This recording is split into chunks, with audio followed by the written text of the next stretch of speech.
Good morning, my beautiful hip replacement people. It's been 4 months, just over 4 months, 4.5 months since my initial left posterior replacement. If you've been following along my saga, at about week 5, I started to develop an incredible amount of swelling. I just didn't feel well. I had a lot of pain. And so it was determined that I had an infection inside my hip. So on April 4th, I had what was called a revision, and he simply opened up the incision, rinsed out a whole bunch of junk, put in some antibiotic beads, and replaced the ball of my replacement that he did back in February. So that's the Reader's Digest version. Since that revision, we tried doing IV antibiotics using a PICC line, but unfortunately I got blood clots in my arm, which then had to pull the PICC line, go on oral antibiotics, which unfortunately caused a horrific reaction to my skin. So all of those minor complications, or major, are resolved. Those are all gone.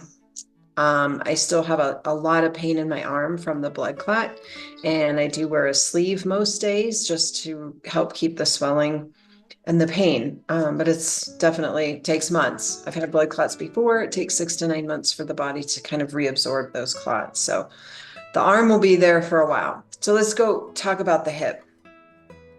2 hip surgeries, which I have to keep in mind.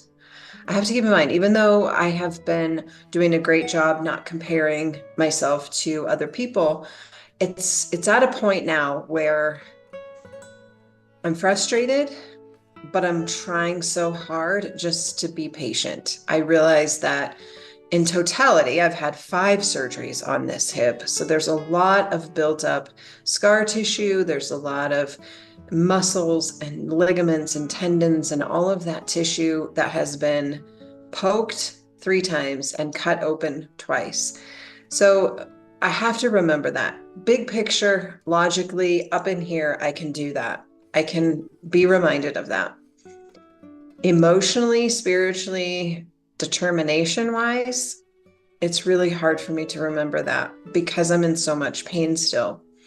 And I don't mind using a cane. Like, there's nothing wrong with using a cane. I'm using a cane all the time, except for just muttering about my house. So if I have to walk further than maybe say across the street, I'll definitely use a cane.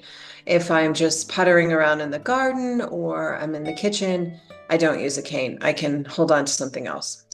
So the lesson for me has been, when we think of in the yoga world, because that's what I am, a yoga teacher, there's a term called tapas. And the basis of tapas is we learn from the burn that we all will experience pain, but it's what we do with the pain that we turn it into something powerful. Okay, so I'm able to do that. I'm able to learn from this pain. If you've seen the other videos, I've learned to find joy every day. I've learned who and what to surround myself with so that I remain peaceful and enjoy. I've learned to ask for help. I've learned to let go of a lot of things. I've reevaluated my work life. There's so many things. I've put my needs for the first time in my adult life at the top of the list. I come first. What? So I've learned a lot, but now it's like, how do I put all of this learning into action? And so I've been teaching a concept this entire month, maybe month and a half that I've been back to work, that when we plant a garden, the first thing we do is prepare the soil, right? We get rid of all the old stuff. And we put the seed in the ground, we give it what it needs, sunshine and water, and then it grows, and then it eventually will spread, whether that's a vine that spreads out and grows vegetables, or it's a flower that spreads seeds to produce more flowers. That's the process. And so what I've been teaching is, what if we could see ourselves, our heart, as fertile soil, as a garden bed? We got to pull out the old stuff, disappointment, regret, anger. That's all going to get in the way. Those are weeds. And then we put the seed in, And then we do something with it. We nurture that seed. We provide it what it needs. So it's a constant focus, constant attention to what we're growing. And so as I've been going back to work, and the work that I do is primarily teaching yoga to people with profound disabilities, traumatic brain injuries, dementia, Alzheimer's, Parkinson's, neurological conditions that run the whole spectrum. And I was sitting with a woman yesterday who I've worked with for a couple years, and she's early 60s. And she was hit by a vehicle in her early 20s, hit and run. She just recently had a baby. She was married. She had a job. Life was good. Boom, hit by a car. Her life since has been in a wheelchair with significant pain, multiple surgeries. And so as I was teaching her the idea of the seed coming from the heart, first thing the seed does is it opens. Then the seed grows, and then the seed spreads. I asked this beautiful woman to tell me what she would like to grow in her garden, in her heart. And she doesn't speak a lot. She's very wise when she does speak. And she said to me, I would like to grow empathy. And I asked her if she would be willing to tell me more about that. And she said, I need to have empathy for myself in order to have empathy for others in pain. I need to be able to witness other people's struggle as well as my own. So my mind is just humbled by the level of wisdom that people who have it far worse than I do with a pesky hip, who come out of their experience in their tapas. They are burning, they are taking the burn and learning and then putting it into action. So her wisdom not only is shared in the room with 5 other women who have traumatic brain injuries and myself, but her wisdom is now shared with you. And that I explained to her the power of her choosing to grow empathy will empower me to share empathy with the world, because if you've had a hip replacement or a knee replacement, shoulder, whatever, that has drawn you to these videos, we're in it together. And we can turn our pain into empathy for others. We can turn our pain into tapas, into lessons, into wisdom, into action. And so I woke up this morning, pain in my arm, pain in my hip. And I thought about my sweet little student, and I thought, there it is. Let's just be with it, be patient with it, and then take action on it. So continuing to find joy every day, continuing to create today. So today I'm going to create in my garden, which means I'm going to weed it. I'm going to nurture it. I'm going to love it out there, that garden, but also this garden in here. And so 4 months, I don't have much else to say about my hip replacement. I see my surgeon next week. It's hard to know if the infection is present.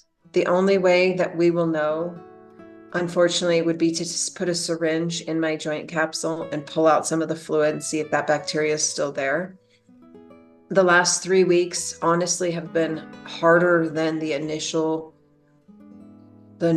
weeks. Post-revision, post-replacement. I've had a tremendous amount of pain, and I don't know why. I'm not doing anything different. I don't know why. And maybe I'll never know why. Maybe this is a new normal for me. Maybe the infection is there, and then we cross that horrific bridge.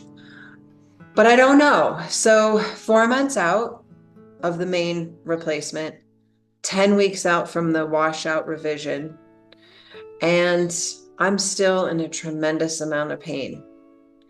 But my sweet student has been in a tremendous amount of pain for 40 years, and she's practicing empathy. She's not complaining. She's not dwelling. She's not bitter. She's not angry. She's not angry. That's tapas. That's learning from the burn. So that's where I'm at. And maybe I'll update you after I see the surgeon next week, and maybe there's a plan, maybe there's a change. I don't know. But for now, today, I'm going to nurture the seed in my heart. I'm going to nurture my physical garden that's starting to make magic. I'm going to nurture my soul. I'm going to reflect on the pain that I experience and have experienced since 2013 in my hip. It's 11 years of hip pain. Maybe it's just me. Maybe it's the way that it is. Maybe this is my experience. Maybe it is. I don't know. But I'm going to be patient, and I'm going to continue to choose. And part of that choice is that which I'm intending to grow in my heart. I don't know. That's where I'm at. So I hope you're progressing and you're moving and you're healing and you're choosing joy. That's what I hope. I hope everybody's choosing joy, even on the really hard days. That's all we got, right? Choice. Have a beautiful day. I'll check in with you next week after the surgeon. Take care. I'll see you soon.